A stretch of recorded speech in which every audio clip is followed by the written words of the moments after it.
Indonesia. Coba pikirkan, adakah perubahan positif yang ingin kamu lihat di sekolah, masyarakat, atau bahkan negara? Misalnya, kelas yang lebih mengakomodasi kebutuhanmu atau lingkungan yang lebih bersih, ramah, dan aman untuk tumbuh dan berkembang? Dapatkah keinginan-keinginan ini kamu suarakan agar ditanggapi? Jawabannya adalah ya, jika ada demokrasi di lingkunganmu. Jadi, apa itu demokrasi? Demokrasi berasal dari bahasa Yunani, demos dan kratos.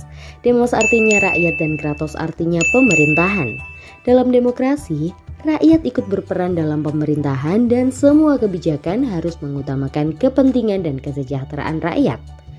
Berbeda dengan demokrasi, sistem diktator adalah pemerintahan yang dikuasai oleh satu orang dan sistem oligarki adalah pemerintahan yang dikuasai oleh beberapa pihak saja. Lalu, kenapa demokrasi dianggap lebih baik? Ada 3 alasan utama. Pertama, pemerintah dapat dimintai pertanggungjawabannya. Jika tidak menjalankan peran dengan baik, pemerintah dapat diganti oleh rakyat melalui pemilu. Kedua, hak rakyat dijamin oleh undang-undang. Jika pemerintah melanggar hak rakyat, maka rakyat dapat mengandalkan sistem pengadilan untuk membelanya. Ketiga, rakyat boleh menyuarakan protes jika tidak setuju dengan keputusan pemerintah. Protes ini tetap mesti dilakukan dengan damai seperti misalnya demo, kampanye online, atau petisi.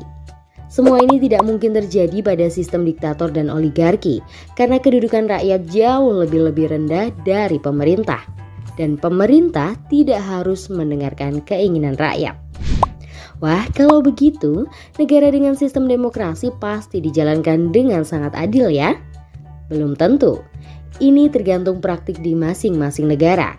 Banyak praktik demokrasi yang menghasilkan pemerintahan oleh mayoritas karena suara mayoritas yang akhirnya menjadi penentu dalam pemilu.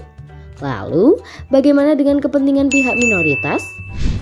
Di Indonesia sendiri dikenal musyawarah untuk mufakat. Dengan bermusyawarah, kita memecahkan masalah bersama untuk dilaksanakan bersama. Dengan demikian, diharapkan keputusan yang diambil sudah berdasarkan keinginan semua pihak. Sejarah demokrasi itu sendiri diawali pada abad ke-5 sebelum Masehi di Athena, Yunani. Saat itu, Cleisthenes sebagai pemimpin Athena membuat perubahan penting pada sistem pemerintahan Athena dan mulai memperkenalkan demokrasi. Demokrasi yang diterapkan adalah demokrasi langsung, di mana rakyat berkumpul di suatu tempat untuk berdiskusi dan memberikan pendapatnya secara langsung.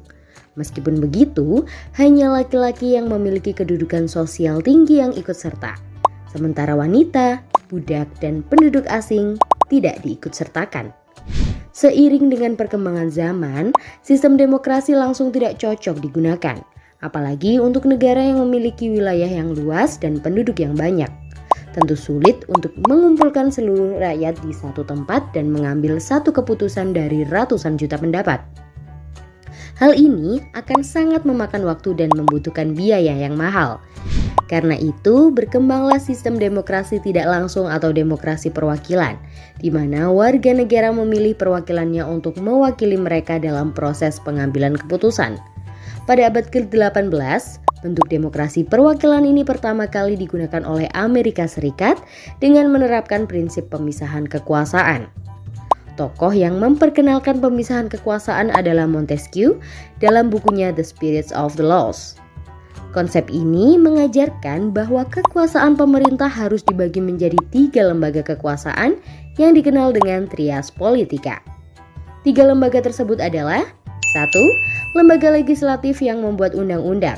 Di Indonesia, contoh lembaga ini yaitu MPR, DPR, dan DPD. 2. Lembaga eksekutif yang melaksanakan undang-undang. Di Indonesia, kedudukan ini dipegang oleh presiden, wakilnya, serta para menteri. 3. Lembaga yudikatif yang mengadili pelanggaran undang-undang. Di Indonesia, lembaga ini terdiri dari Mahkamah Agung dan Mahkamah Konstitusi. Setiap lembaga harus saling mengawasi dan menyeimbangkan kekuasaan satu sama lain untuk mencegah penyalahgunaan kekuasaan dan menjaga kedaulatan rakyat. Lalu, apakah Indonesia juga menganut sistem demokrasi? Ya, Indonesia sudah menganut sistem demokrasi sejak Indonesia merdeka. Indonesia menganut sistem demokrasi tidak langsung atau demokrasi perwakilan. Rakyat Indonesia akan memilih perwakilan untuk mewakili mereka dalam membuat kebijakan dan menjalani pemerintahan.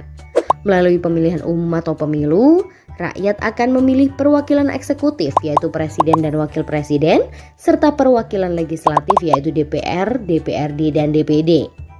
Agar demokrasi dapat berjalan dengan baik, ada beberapa syarat yang harus ada. Pertama, kesetaraan di mata hukum. Kedua, kebebasan berkumpul, berpendapat, bergerak, dan berkeyakinan. Ketiga, pemilu yang bebas dan adil. Keempat, sistem hukum yang bebas dari pengaruh luar. Kelima, pers yang bebas dan mewakili keberagaman.